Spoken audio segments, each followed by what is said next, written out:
우리가 지난 시간에 칸트의 기본적인 내용만 하고 끝났죠? 그쵸? 그래서 우리가 칸트가 이중적인 존재로서 인간을 이야기한다. 그래서 어렵게 표현하면 현상계와 이상계에 속해져 있고요.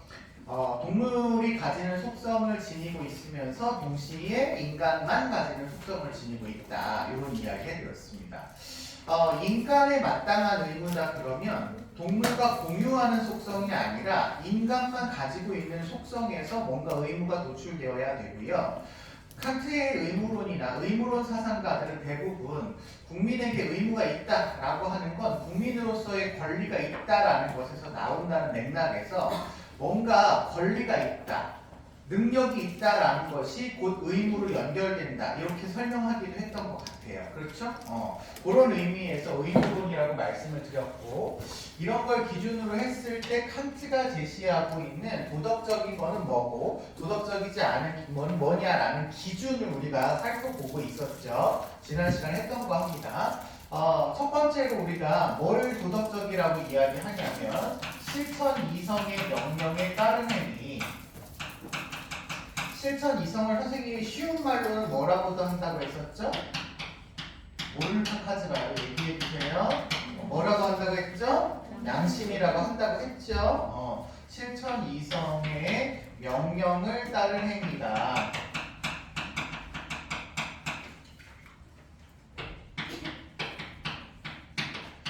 그래서 실천 이성 양심이 우리에게 거짓말하지 마, 살인하지 마, 정직해, 성실해, 이렇게 명령을 내리고 있기 때문에 그 명령이라는 형태는 따라야만 되나요? 따라도 되고 안 따라도 되나요?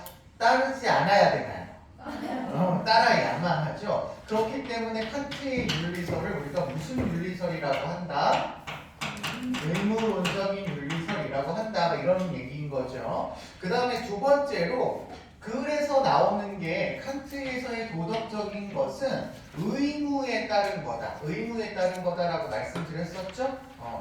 우리 지금 19페이지 하고 있습니다. 19페이지. 뭐예요? 의무에 따른 건데요. 조금 뒤에 나오는 걸 구분하기 위해서 선생님이 하나만 조금 더 쓸게요. 의무, 의식에 따른 행위다.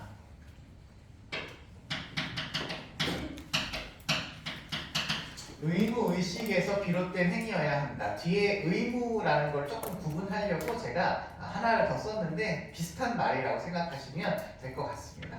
그 다음에 인간이 동물과는 다르게 인간은 동물처럼 본능도 가지고 있지만 이성도 가지고 있어서 본능에 따라서 행위할 수도 있지만 본능에 따라서 행위하지 않고 인간의 이성에 따라서도 행위할 수 있어요. 그래서 어떤 선택의 문제가 발생을 했을 때 이성에 따라서 행동하면 지금 선한 거고 도덕적인 거고 본능에 따라서 하면 도덕적인 것이 아니다 라는 얘기를 하는 거잖아요. 그렇다는 얘기는 인간은 이것도 할 수 있고 이것도 할 수 있는 선택할 수 있는 자유가 있다는 거예요. 그쵸? 근데 그 중에서 도덕적인 거는 이성적이고 실천 이성의 명령을 따르고 의무를 따르겠다라는 걸 선택했을 때 도덕적인 거라고 하잖아. 그래서 칸트에서의 도덕적인 거라는 건 자율적인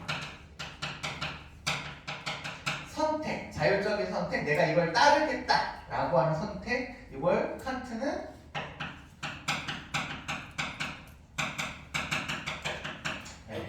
양심의 명령을 지키기로 내가 약속했다. 도덕 법칙을 세웠다. 라는 의미에서 이렇게 표현하기도 합니다. 자율적인 도덕 법칙을 따른 거다. 자율적인 도덕 법칙을 따른 거다. 우리가 정직해야 된다 그러면 욕구에 따라서 정직 안 할 수도 있고 정직할 수도 있는 거잖아요. 그런데 인간만이 동물들은 그렇게 할 수가 없잖아. 두 가지 상황이 놓여져 있어서 길을 가다가 배가 너무 고픈 강아지가 길을 가다가 먹을 걸 발견을 했어. 그럼 이 강아지는 먹어야 될까 말아야 될까 고민하면서 그걸 선택해가지고 자기가 먹어야겠어 이런 판단을 내리지 않잖아요. 그런데 인간만 그걸 한다는 거예요. 그랬을 때 먹을 수도 있고 안 먹을 수도 있고 이런 판단에서 도덕적인 선택을 한다라고 하는 의미입니다. 그래서 칸트에서의 자유는 자율입니다. 자율입니다. 그러니까 도덕적으로 행동하는 게 자유인 거지 동물적인 본능에 따라서 하는 건 그 본능에 구속되어 있는 거라고 보는 거예요. 그래서 내가 먹고 싶어서 먹었다 이거는 내가 먹고 싶어서 먹은 것 같지만 욕구에 따른 행위에 불과하다라는 거죠. 그러니까 자유로운 행위가 아니라는 거예요. 그래서 칸트에게 있어서 자유로운 행위는 곧 자율적인 행위이고 도덕적인 행위가 자유로운 행위가 됩니다. 내가 욕구를 선택하지 않아서 이걸 선택한 거기 때문에 알겠죠? 욕구에 구속되지 않았기 때문에 또 하나 칸트에게 있어서 여기까지 썼나요 우리가? 정언명령까지 썼나요? 정언명령 위에다가 하나 더 쓸게요. 하나 더 설명을 해야 될 것 같아서요. 그거 하고 정언명령 할게요. 그 선의지에 따른 행동입니다.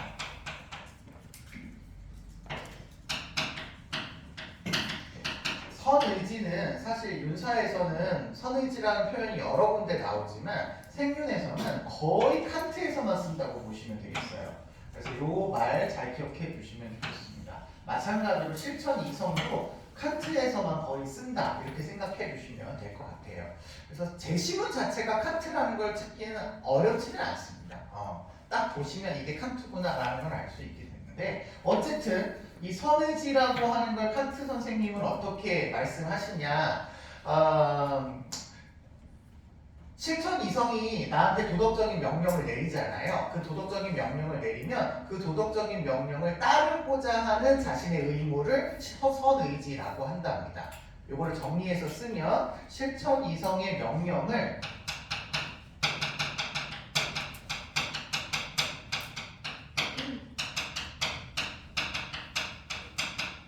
선하다는 이유로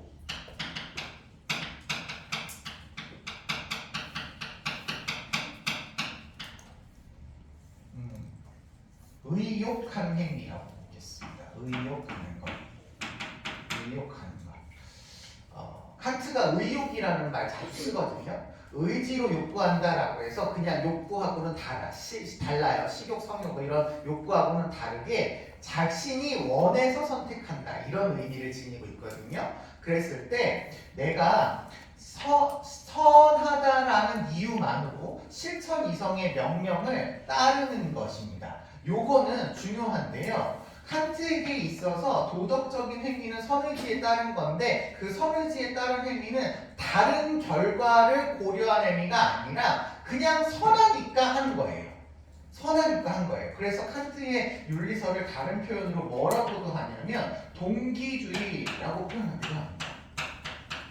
동기주의 윤리설이라고 표현하기도 합니다. 요거 안 쓰고 넘어갔네요. 여기다 하나 쓸게요. 칸트는 도덕 법칙을 따르는 게 도덕적인 거다 이렇게 얘기해서요 법칙주의라고 하기도 합니다. 칸트의 그 윤리설을 부르는 명칭이 굉장히 많습니다. 모두 잘 기억해 주셔야 돼요. 칸트는 결과를 고려하지 않아요. 결과는 중요하지 않습니다. 내가 이런 행동을 했을 때 어떠한 결과가 올지 말지 이거는 도덕적인 판단의 기준이 아니야. 물론 나한테 뭐 좋은 이익이 올 수도 있고 안 올 수도 있겠죠. 행복이 올 수도 있고 안 올 수도 있겠죠. 그런데 도덕적이다 라고 판단할 때는 결과를 기준으로 보는 게 아니라는 거예요. 왜 그거를 했니? 라는 동기를 기준으로 보라는 거야. 그냥 이유 없이 선하다는 이유만으로 했을 때 그때를 우리는 선하다고 도덕적이라고 이야기할 수 있기 때문에 그때 발휘되는 인간의 의지, 의욕 이걸 선의지라고 한답니다. 선의지라고 한답니다. 괜찮아요? 오케이. 그래서 칸트는 이렇게 표현하기도 해요. 이 세상 안에서나 이 세상 밖에서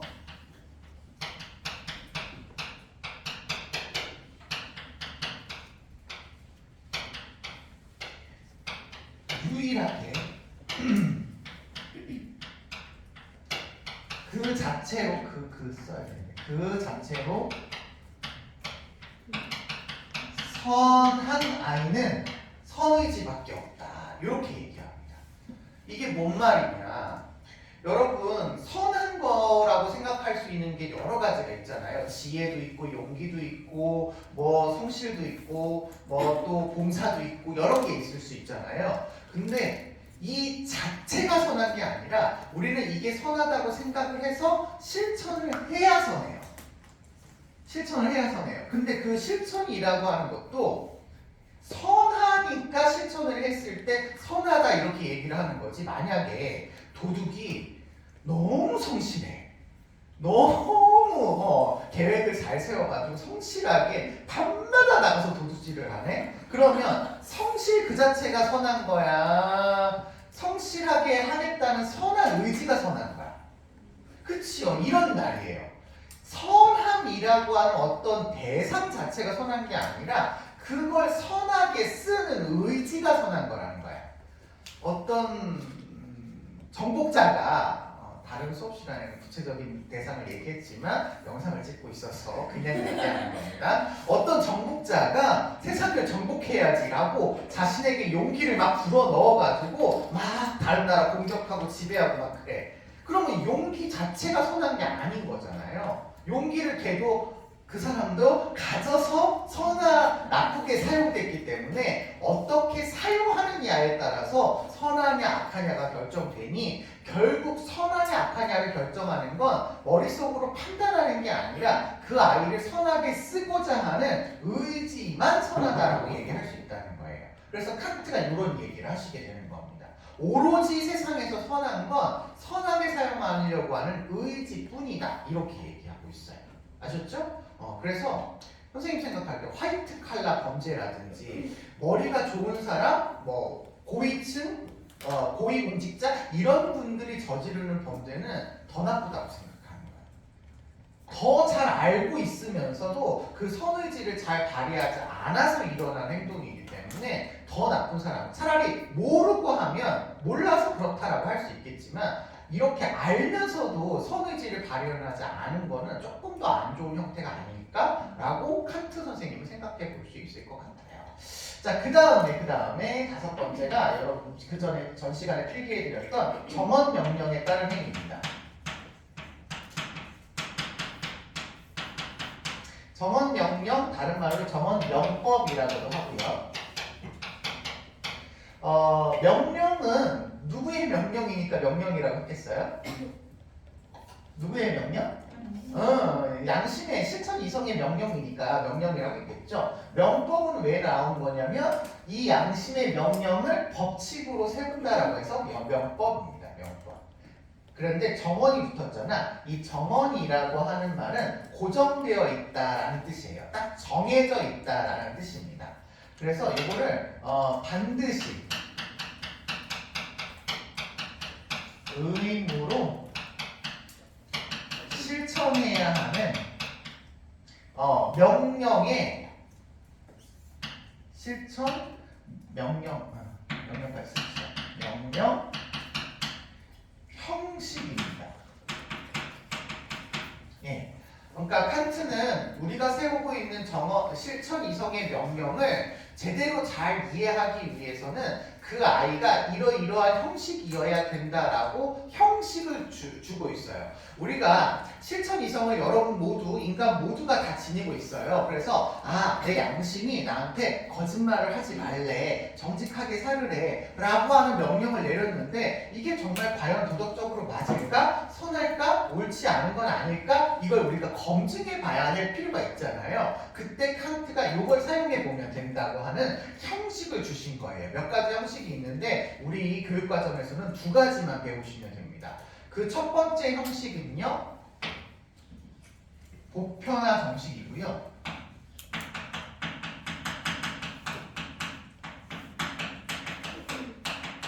정식이란 말은 정언 명령의 형식의 줄임말이겠죠. 그쵸? 정언 명령의 형식의 줄임말인 겁니다. 됐니? 여기에 맞아야지만 이게 제대로 된 실천 이성의 명령이라는 건데 그 첫 번째가 보편화의 정식이에요. 보편화. 예전 같으면 선생님이 중간 기말고사에 요거 서술형 문제로 낼 거니까 이거 다 외우세요 막 이렇게 했거든요. 근데 올해는 제가 서술형을 안 낼 거라서 뭐 여러분이 뭐 그렇게까지 할 필요는 없습니다만 그래도 알아야 돼요. 알아야 돼요. 이거 계속 적용해서 나올 거고 이게 머릿속에 들어있지 않으면 안 돼. 두 가지 얘기할 건데 그 두 가지를 머릿속에 꼭 넣고 있으셔야 되겠습니다. 뭐 선생님이 표현하는 그대로 다 머릿속에 넣는다기보다는 맥락적으로 넣어주시면 좋겠어요.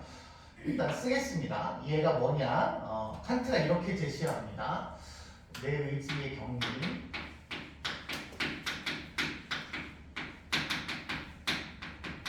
요즘은 준칙이라는 말을 훨씬 많이 쓰니까 준칙이라고 합시다.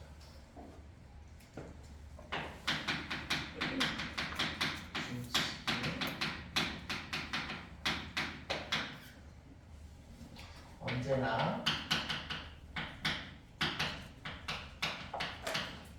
여기 밑에다가 제가 조금 쓸 거예요. 칸 생각하시고 써주세요. 언제나 동시에 보편적인 문법의 원리가 없어도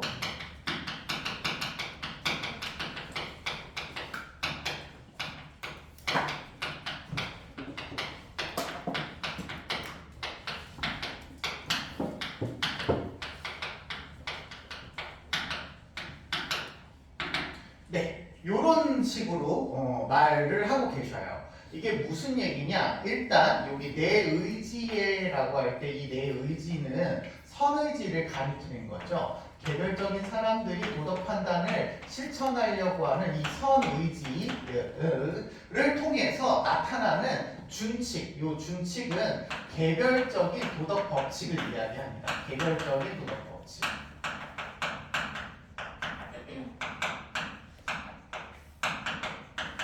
그러니까 개인이 세우는 도덕 법칙이야. 내가 거짓말을 하지 말라고 내 양심이 얘기하네, 정직하라고 내 양심이 얘기하네 라는 그 개별적인 도덕 법칙이란 말이에요. 그 도덕 법칙이 제대로 된 칸트식의 도덕 명령이 되기 위해서는 보편적인 입법의 원리가 되어야 된답니다. 이거는 모두의 도덕 법칙이라고 보시면 돼요.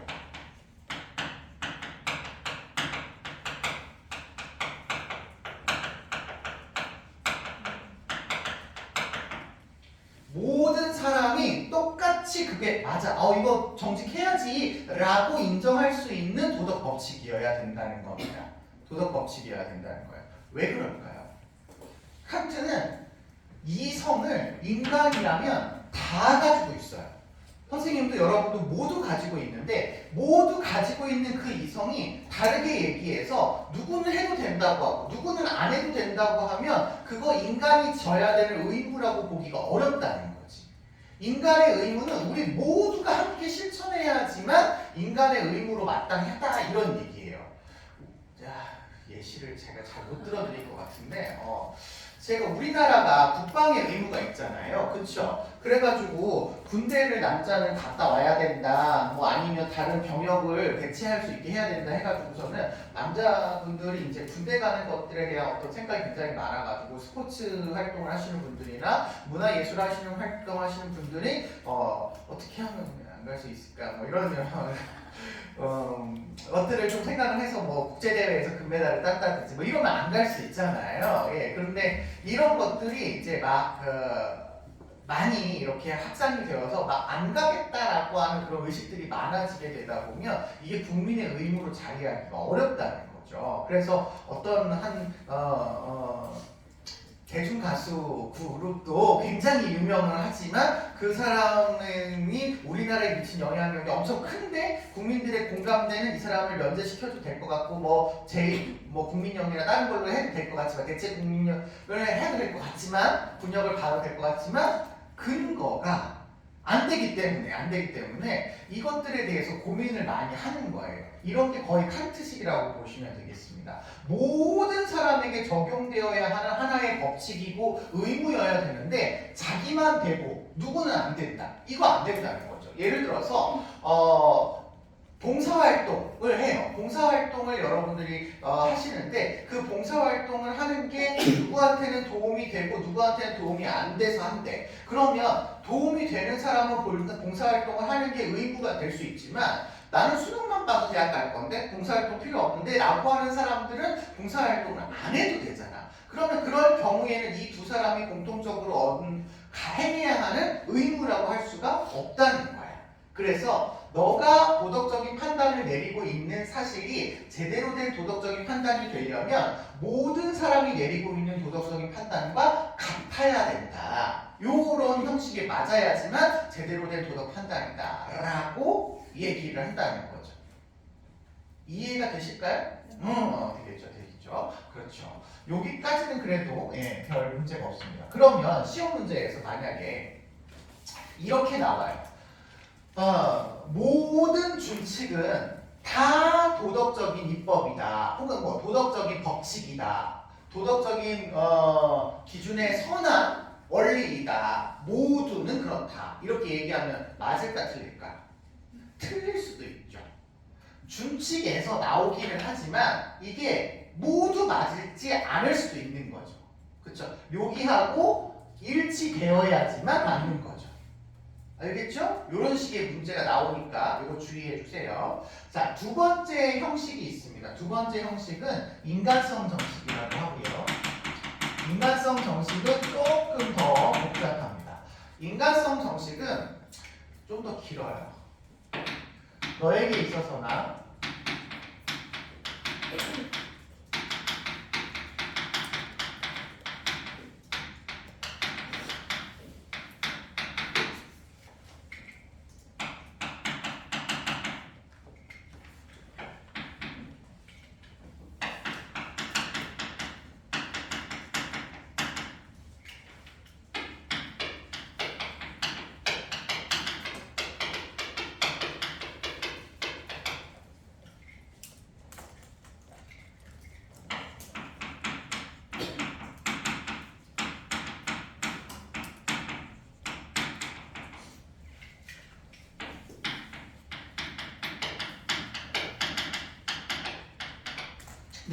언제나 동시에 목적으로 대우하라 라고 말씀하고 계셔요.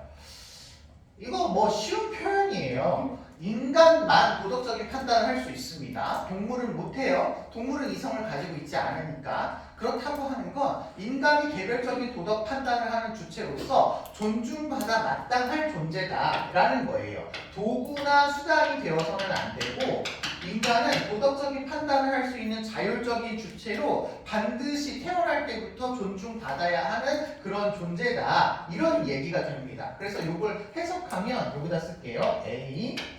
모든 인간은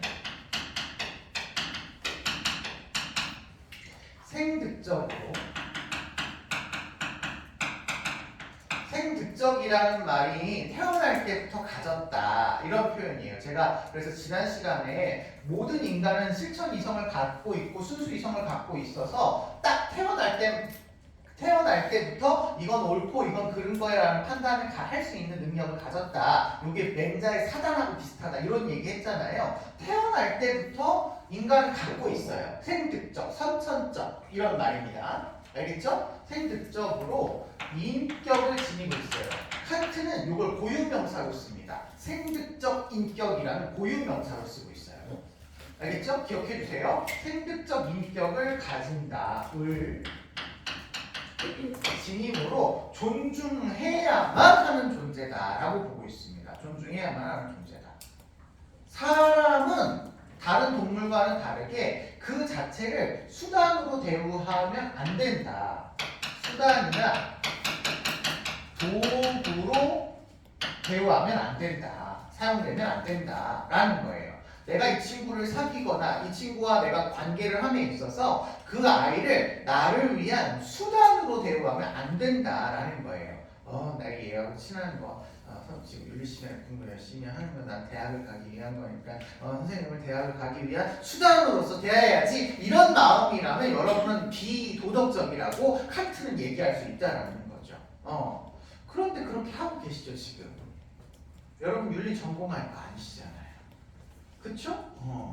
근데 그렇게 하고 계셔요. 그럼 우리 다 비도덕적이다라고 칸트가 얘기하느냐? 아니라는 거야. 아니라는 거야. 그래서 요거예요. 칸트가 요 말을 쓰고 있습니다. 우리는 인간은 욕구도 지니고 뭐 감정도 있고 행복을 추구하는 현상계의 어떤 살아갈 수밖에 없는 존재이자 동시에 이성적인 존재예요. 그렇지만 이성적으로만 할 수는 없어. 그래서 살아가다 보면 모든 인간을 다 목적으로만 대우할 수는 없습니다. 없습니다. 지금처럼 없어요. 없어요. 그렇지만 그렇다 하더라도 단지 뭘로 대하지 말고 수단으로 대하지 말고 동시에 뭘로 대해야 목적으로 대해라. 여러분은 지금 나를 수단으로서 지금 공부를 하고 계시지만 그냥 수단만으로 대하지 않고 선생님을 존중하고 계시잖아요. 네. 그쵸? 나도 여러분을 존중하고 있잖아요. 그쵸? 네. 존댓말 써가면서 여러분들의 인격을 존중하면서 수업을 하고 있잖아요. 너 졸리거나 말거나 너 뭐 이거 안 하니 막 혼내고 이러지 않잖아요. 개별적인 인격을 존중하면서 같이 우리가 활용하고 있는 거야. 칸트는 그렇다면 도덕적이다 이렇게 보고 있습니다. 단지 수단이 아니라 동시에 목적으로 사용된다면 그거는 가능하다 이렇게 보고 있는 거예요. 그러면 만약에 문제에서 인간을 수단으로 대할 수밖에 수단으로 대할 수 있냐 없냐라는 가능성으로 물어본다면 대할 수 있다고 해야 돼. 절대 수단으로 대하면 안 된다고 해야 돼. 대할 수 있다고 해야 해. 알겠죠? 이 말을 기억해 주셔요. 그래서 단지 동시에 이것까지 제가 중요한 표시를 해드린 겁니다. 그래서 이렇게 쓸 수 있을 것 같아요. 인간을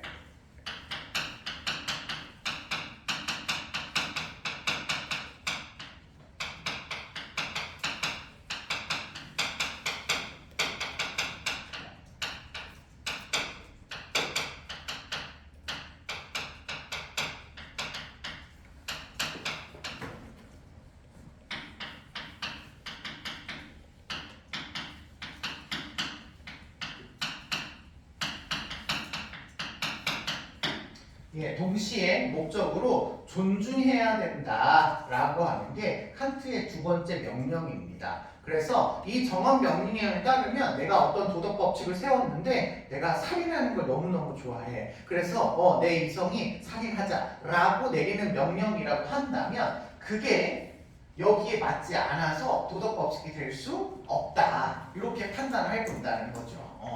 내가 컨닝을 하고 싶은데 그 컨닝을 하는 것이 다른 사람을 나를 위한 수단으로 대우하는 거니까 이건 옳지 못하겠네 라고 판단을 내릴 수 있다는 거죠. 이런 형식을 제공을 했다라고 해서 칸트의 도덕 법칙을, 도덕성을 뭐라고 이야기하기도 하냐면 형식에 맞으면 도덕이고 형식에 맞지 않으면 도덕이 아니다라고 해서 형식주의라고 표현을 하기도 합니다. 형식주의라고 표현하기도 하고요. 모든 인간을 목적으로 존중하라고 했잖아요. 목적으로 존중하라고 했기 때문에 다른 표현으로 목적주의라고 하기도 하고 인간을 수단이 아니라 목적으로 대해야 된다고 해서 목적주의라고 하기도 하고 이 목적주의라는 말은 결국에 인간의 인격을 존중하라는 거니까 인격주의라고 하기도 합니다. 인격주의 윤리설이라고 하기도 합니다. 인격주의. 괜찮겠어요? 자, 요런 행동들, 요런 판단들을 내려야지만 도덕적인 거고 나머지는 도덕적이지 않은 거야. 선생님이 지금 도덕적이다라고는 이야기하지만 악하다고는 이야기하지 않죠. 그쵸? 나쁘다고는 얘기하지 않죠. 칸트는 도덕적인 것과 도덕적이지 않은 것을 구분할 때 그 도덕적이지 않은 것 중에는 물론 악한 행위가 있어요. 아까 얘기한 뭐 살인, 뭐 도둑질 이런 악한 행위가 있겠죠. 근데 그 악한 행위 말고도 안 도덕적인 행위가 있어요. 그래서 선생님이 그 부분을 정리해 드리려고 해요. 이게 몇 번이겠죠? 3번.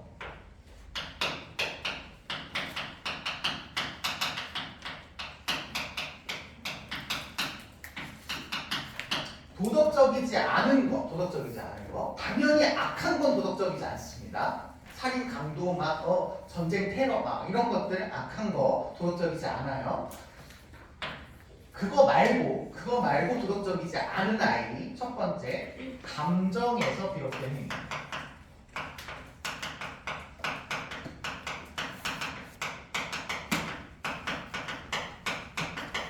감정 다 여기 감정이라고 표현되어 있는데 요 감자가 여기 감자로 나오죠. 여기 정자가 여기 정자로 나옵니다. 다 감정이에요. 다 감정.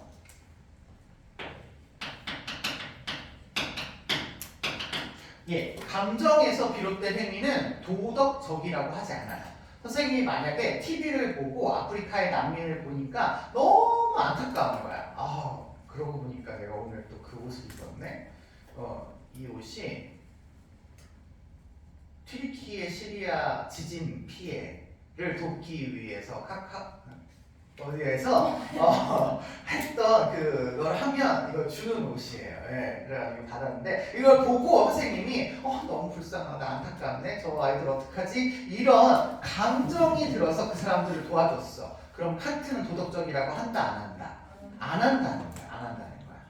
좋은 행동이지만 그건 도덕적이지는 않아. 이렇게 얘기한다. 알겠죠? 좋은 행동과 도덕적인 행동은 같지 않습니다. 알겠지?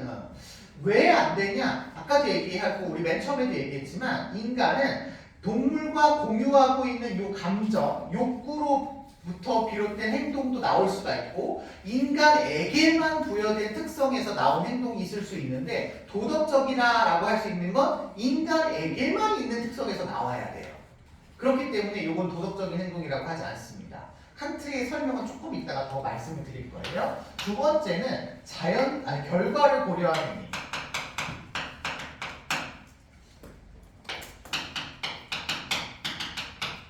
결과를 고려한 행위도 도덕적이지 않습니다.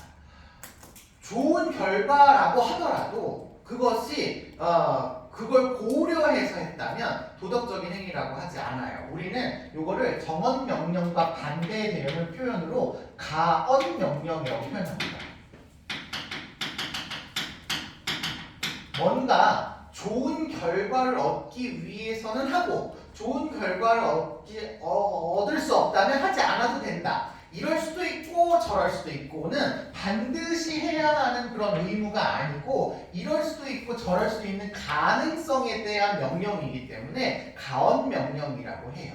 너가 대학에 진학하고 싶어? 그러면 봉사활동해. 뭐 이런 겁니다. 그러면 아까 얘기한 것처럼 나는 봉사활동으로 대학 안 갈 거야 라고 하는 사람들은 봉사활동 안 해도 되는 거잖아요. 그런 것처럼 이럴 수도 있고 저럴 수도 있는 명령은 가언 명령의 형태인 거고 칸트는 그런 가언 명령의 형태가 아니라 반드시 해야 하는 명령의 형태여야 도덕적인 명령이다. 이렇게 얘기를 합니다.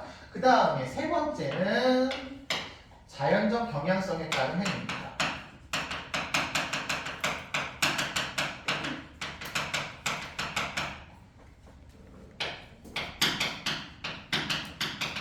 자연적 경향성은 일종의 욕구예요.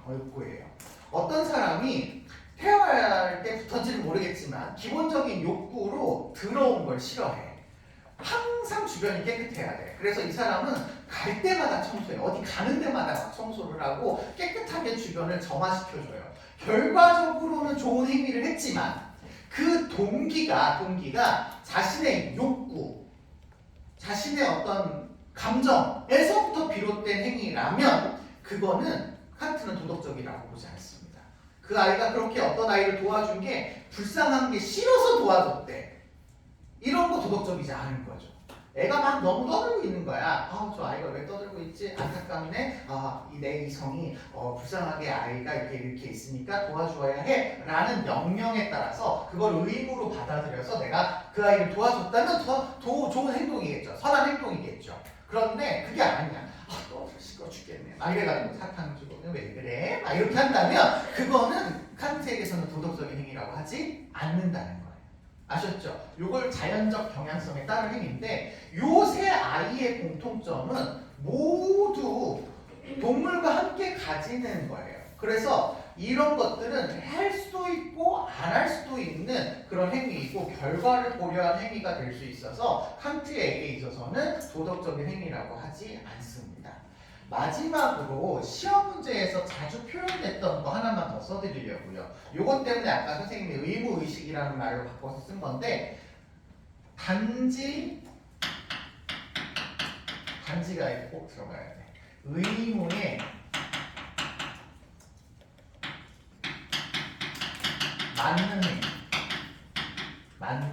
맞음이라고 그냥 해야 됩니다. 판단일 수도 있고 하니까요. 네. 단지의 의무에 맞기만 하는 의미는 도덕적인 게 아니라고 봐요. 그렇죠. 봉사활동, 이웃에 대한 참다운 봉사를 해야 돼. 그래가지고 봉사를 막 했어. 근데 사실은 알고 보니까 의무는 잘 수행을 한 거야. 의무는 잘 수행을 했지만 알고 보니까 이 아이는 대학을 가기 위해서 봉사활동을 했대. 그럼 칸트는 도덕적이지 않아요. 그래서 중요합니다. 모든 도덕적인 행위는 의무의식에서 나와야 돼요. 의무여야 됩니다. 의무의 형태여야 돼요. 하지만 내가 의무를 했다고 해서 의무를 했다는 것 자체가 모두 도덕적이지 않아. 그러면 내가 의무에 맞는 행동을 했다고 모두 도덕적이냐라고 물어본다면 그렇다 안 그렇다? 안 그렇다고 얘기할 수 있는 거예요. 알겠죠? 예를 들어서 이런 겁니다. 국방의 의무를 성실하게 잘 수행을 해가지고 뭐 베트남전 참전하시고 이라크전 참전하시고 막 이런 훌륭한 사람이 있다고 합시다. 근데 사실은 이 아이는 국방의 의무를 굉장히 성실하게 다 했지만 사람 죽이는 걸 너무너무 좋아해. 그래가지고 이 총만 죽일 때의 그 감정이 너무 희열이 막 느껴져가지고 맨날 이런 데 자원해가지고 열심히 한 거예요. 그러면 칸트 입장에서 도덕적이라고 할 수 없다라는 거죠. 알겠죠? 의무에 맞지만 그게 왜 했느냐라는 걸 따져 보고 해야 된다는 거죠. 알겠죠? 그래서 단지 의무에 맞는다. 요거는 도덕적인 행위라고 하지 않습니다. 됐나요? 자, 요렇게까지가 사실은 칸트의 전부인데 요즘 시험 문제가 좀 어렵게 출제가 돼가지고 제가 하나만 더 말씀을 드려야 될 것 같아요. 뭐냐면 도덕적으로 우리는 어쨌든 살아야만 하는 의무를 지니고 태어난 인간이라고 칸트는 이야기하잖아요. 그러면 우리는 일생에 걸쳐서 도덕적인 완결을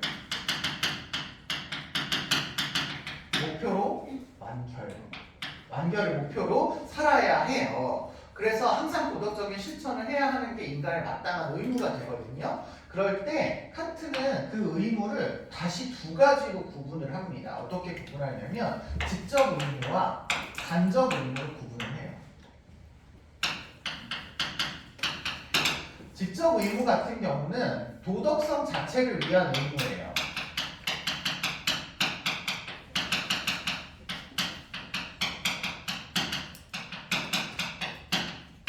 그래서 도덕성을 직접 기르고자 하는 그런 의무로서 이 직접 의무의 대상은 반드시 사람이어야 합니다. 그래서 보통 이걸 표현할 때 뭐뭐에 대한 인간의 의무예요. 인간의 의무. 이렇게 표현을 합니다.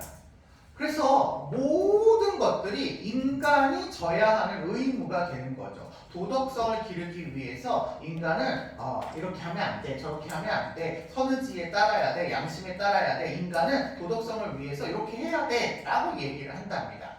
그런데 요것만 있는 게 아니야. 칸트가 굉장히 똑똑한 사람이라서 요것만으로는 충분하지 않대요. 아까도 얘기하고 계속 얘기하는 거지만 사람이 감정도 있고 욕구도 있고 그리고 도덕적인 이성도 가지고 있어.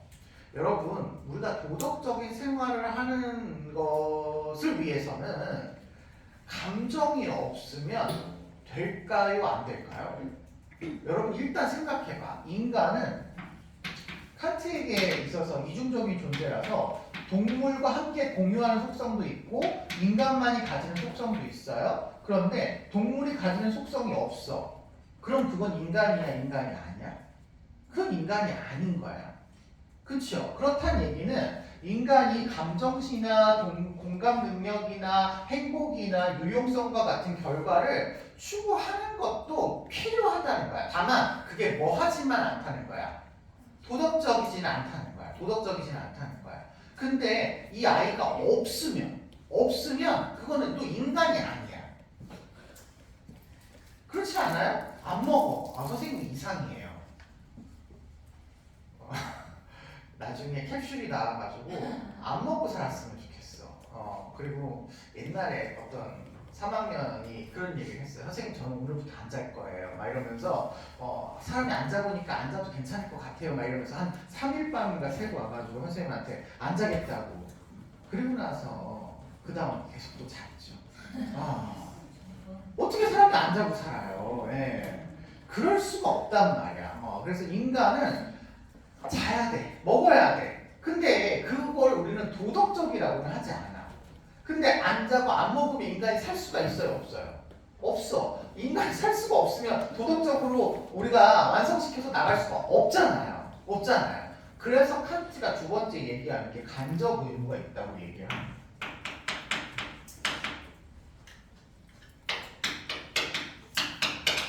그래서 간접 의무라는 표현이 나오셔도 생윤에서는 99.9% 칸트라고 생각하시면 됩니다. 간접 의무라는 걸로 이렇게 구분하는 사람이 생윤에서는 칸트밖에 없다 이렇게 보시면 되거든요. 칸트는 도덕성 자체를 위한 의무는 아니고요. 도덕적인 완결을 위해서 도덕성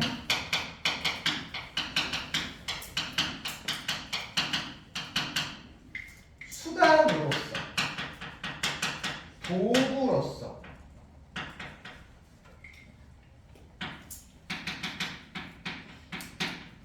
필요한 의무를 이야기합니다. 아까 얘기한 것처럼 사람이 감정이 없고 뭐 밥을 못 먹고 이러면 도덕적인 생활을 할 수가 없다는 거야. 예를 들어서 나중에 우리 11단원에서 나올 텐데 인간의 자연적인 어떤 감정이나 경향성 같은 아이들 있죠. 감정이나 자연적 경향성 같은 아이들은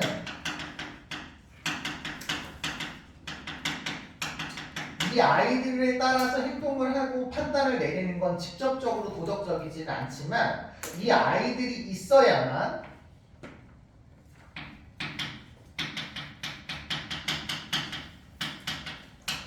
도덕적인 행위를 하는데 기반이 된다는 거야. 그래서 만약에 자연적 감정이나 이런 경향성이 훼손이 되면 도덕성의 이로운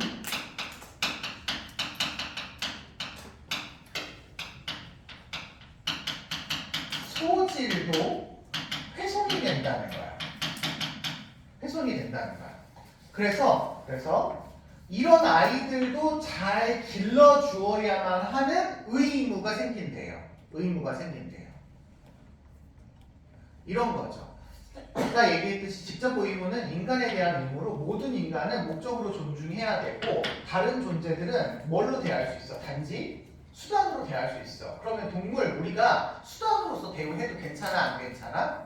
괜찮아. 그러니까 우리가 반려동물 사서 기르고 막 이러는 거 아니겠어요? 사실 사서 기른다. 물론 요즘엔 사는 것 자체가 좀 안 되긴 하지만 예전 같은 경우에 산다는 것 자체가 그 아이를 수단으로 취급한다는 거잖아. 그렇죠? 물론 데리고 와가지고 뭐 가족처럼 기르고 가족처럼 기르지만 가족은 아니잖아. 그쵸? 네. 가족처럼인 거죠. 아무튼 그런 자체가 벌써 동물이 수단이 될 수 있다는 거고 칸트는 그거 괜찮다고 얘기해요. 도덕적으로 아무런 문제가 없다고 얘기합니다. 그런데 데리고 와가지고 얘네들을 막 학대를 해. 얘네들을 막 괴롭혀.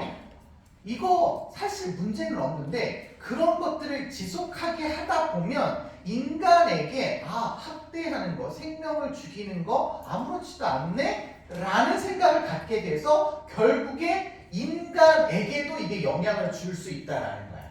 인간을 존중하지 못하게 되는 결과로 나올 수도 있다라는 거야. 즉 도덕성을 실현하는 데 있어서 문제를 일으킬 수 있다라고 보는 거죠. 때문에 이 아이들, 그러니까 동물이나 자연 자체를 존중해야 되기 때문에 이 아이를 의무로 삼는 것이 아니라 인간의 도덕성을 위해서 얘네들을 함부로 대하면 안 된다. 얘네들도 잘 길러줘야 된다. 라고 하는 의무가 발생을 한대요. 이걸 우리가 무슨 의무라고 한다? 간접 의무라고 한다. 이렇게 얘기하시면 될 것 같습니다. 알겠죠? 자, 그래서요. 3번. 그래서요. 칸트는 자연적 경향성, 감정, 발휘할 수 있다고 봐요. 잘 기를 수 있다고 봐요. 다만 도덕 법칙 안에서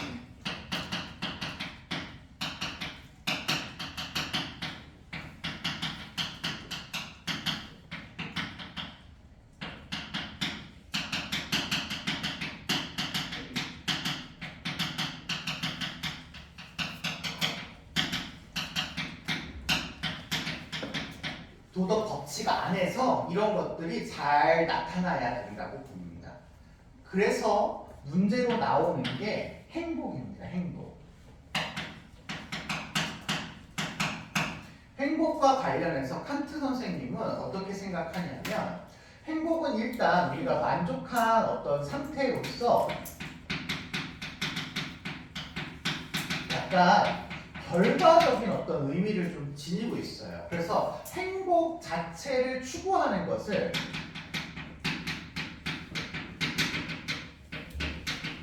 도덕적이라고 하진 않습니다.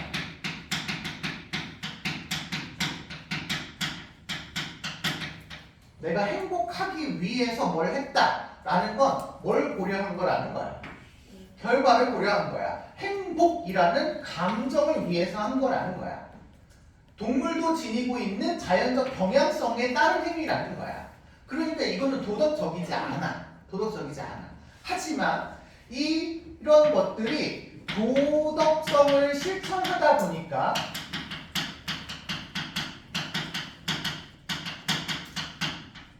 행복이라고 하는 아이가 나올 수도 있다라고 보고 있어요.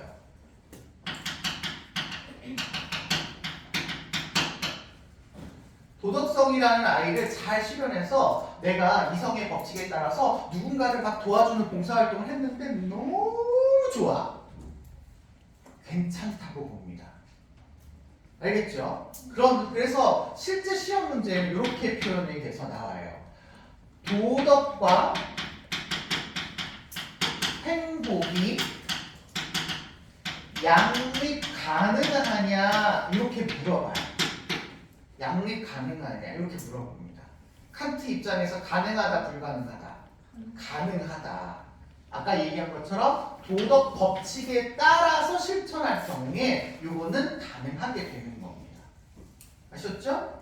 그래서 칸트가 보통 사람이 아닌 거예요. 그냥 단순하게 한 가지 얘기만 한 게 아니라 우리가 지난 시간에 필기해드렸지만 경험주의적인 방법도 사용하고 이성적인 방법도 사용해. 인간이 욕구나 감정을 지녔다라고 하는 것도 인정을 하면서 이성에 따라야 한다고 얘기하는 두 가지를 모두 합친 사람이야. 그래서 어렵죠.